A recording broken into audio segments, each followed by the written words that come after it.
ঘুরতে যাবো কিন্তু শপিং করবো না, তা কি করে হয়? গাইস অলরেডি ঘোরাঘুরি হয়ে গেছে এবং শপিংও হয়ে গেছে। অনেকে হয়তো জেনে গেছে আমি কোন জায়গায় ঘুরতে গিয়েছিলাম এবং কখন গিয়েছিলাম, কিন্তু গাইস অনেকেই জানো না ঘুরতে যাওয়ার আগে কি কি শপিং করেছিলাম। তো চলো ভিডিওটা শুরু করা যাক। আর হ্যাঁ গাইস, পরবর্তী ভিডিওটা কিন্তু শ্রীমঙ্গল ট্যুর নিয়ে হতে যাচ্ছে। হ্যালো এভরিওয়ান, আসসালামু আলাইকুম। সবাই কেমন আছেন? আশা করছি সবাই ভালো আছেন। তো আমি সকাল সকাল ঘুম থেকে উঠে ফ্রেশ হয়ে রেডি ফেডি হয়ে বেরিয়ে পড়লাম। সকালের ভিউটা দেখতে এত বেশি সুন্দর লাগতেছিল যা আকাশের দিকে তাকাইলে বুঝতে পারবা। আর সকালের ভিউটা দেখতে দেখতে চলে আসলাম মাদ্রাসার অফিস কক্ষে। অফিস কক্ষ থেকে চলে গেলাম শ্রেণীকক্ষে ক্লাস নেওয়ার জন্য। ক্লাস টেলা শেষ করে উঠে পড়লাম গাড়িতে উঠে জানালার পাশে বসে প্রাকৃতিক সৌন্দর্য দেখতে দেখতে চলে যাচ্ছে কুমিল্লাতে। লোকাল বাসের একটাই সমস্যা, জায়গা জায়গা থেমে যায়। এই তো চৌদ্দগ্রাম এসে থেমে গেল বাসটি।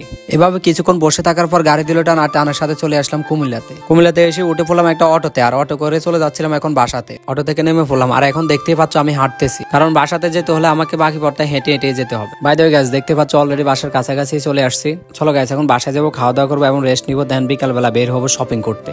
তো গাইজ বাসায় গেলাম, বাসায় গিয়ে খাওয়া দাওয়া করলাম, রেস্ট নিলাম, দেন বিকালবেলা যখন বের হলাম তখনই দেখতে পাচ্ছি আকাশ থেকে জিরি জিরি বৃষ্টি পড়তেছে। এই কি কোফাল গাইজ, আজকে বৃহস্পতিবার আর আগামীকাল শুক্রবার। সো বুঝতে পারতেছো শুক্রবার কুমিল্লার সকল শপিং মল বন্ধ থাকে। তো কি আর করা, শপিং যা করার আজকে করতে হবে, যতই বৃষ্টি হোক না কেন। দুইজনে মিলে দুইটা ছাতা নিয়ে বেরিয়ে পড়লাম এই বৃষ্টির মধ্যে। আর কিছু যেতে না যেতে দেখি বৃষ্টির পরিমাণও বেড়ে গেল এবং বাতাসের পরিমাণও বেড়ে গেল। তাই তাড়াহুড়া করে একটা বাড়ির গেটের মধ্যে ঢুকে পড়লাম দুইজন মিলে। আর এখানে কিছুক্ষণ আশ্রয় নিলাম। কি পরিমাণে বৃষ্টি হচ্ছে আর কি পরিমাণ বাতাস হচ্ছে গাইজ তোমরা একটু দেখে নাও।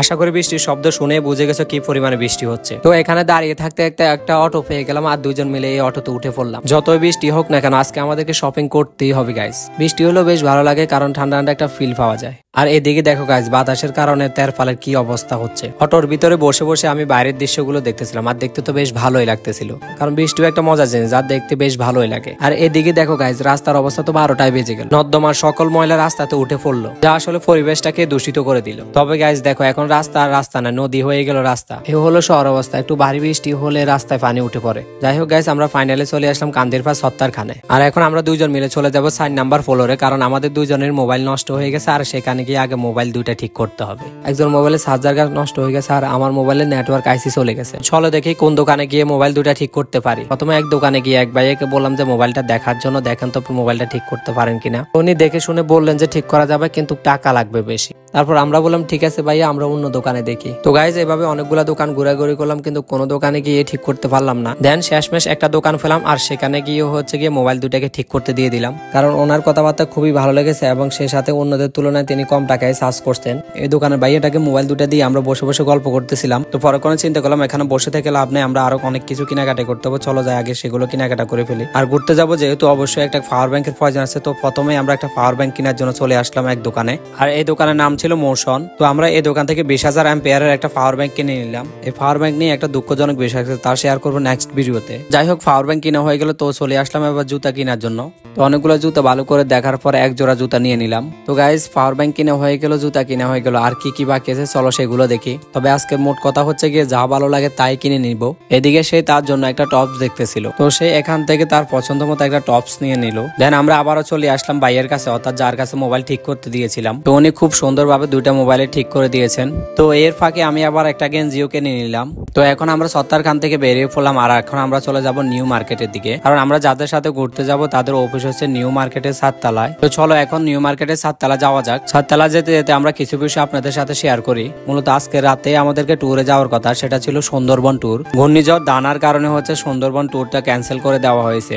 তাই হচ্ছে এখন ভাইয়েদেরকে জানাতে যাচ্ছে যে আমরা শ্রীমঙ্গল যাব। তো ফাইনালি গাইস আমরা চলে আসলাম ট্রাভেল গ্রুপ অফ কুমিল্লার অফিসে। এখানে এসে রবিন ভাইয়ের সাথে কথা বলে আমরা শ্রীমঙ্গল ট্যুরটা কনফার্ম করি। আর যতটুকু দেখলাম ওনারা খুবই আন্তরিক এবং বিশেষ করে ওনাদের ট্রিপ গুলা খুব বাজেট ফ্রেন্ডলি হয়ে থাকে। তো যাই হোক, কথাবার্তা শেষ করে এখন হচ্ছে আমরা চলে যাচ্ছি। এদিকে আমার আরো অনেক কিছু কেনাকাটার বাকি আছে। এক জোড়া স্যান্ডেল, একটা পাঞ্জাবি এবং চশমা নিতে হবে। নিউ মার্কেট থেকে নামার পরে একটা বেলপুরি আলাম আমাকে দেখতে পেলাম। বেলপুরি যেহেতু আমারও পছন্দ তারও পছন্দ, আর কি না খেয়ে কি ফারা যায়। তো বেলপুরি খেয়ে চলে আসলাম আমরা পাঞ্জাবির দোকানে। তো এই পাঞ্জাবি দোকানে এসে পাঞ্জাবি দেখলাম, কিন্তু এই দোকানে কোনো পাঞ্জাবি পছন্দ হয়নি। তারপর গাইজ অন্য একটা দোকান থেকে পাঞ্জাবিও নিয়ে নিলাম এবং সে সাথে এক জোড়া স্যান্ডেলও নিয়ে নিলাম। তারপর চলে আসলাম একটা চকলেটের দোকানে। এই দোকান থেকে তাকে একটা চকলেট কিনে দিলাম। দেন চলে আসলাম কসমেটিক দোকানে। আর কসমেটিক দোকানে এসে দুইটা পাউডার কিনে নিলাম। এ হচ্ছে কি আমাদের শপিং, আর কোনো কিছু কেনাকাটার বাকি নাই, অর্থাৎ শপিং এর পর্ব শেষ। এখন যাওয়ার পথে 1 কেজি মালটা নিয়ে নিব। আজকের মতো ভিডিও পর্যন্ত। সবাই ভালো থাকবেন, সুস্থ থাকবেন, সবার প্রতি ভালোবাসা রেখে আজকের মতো বিদায় নিচ্ছি। আল্লাহ হাফেজ।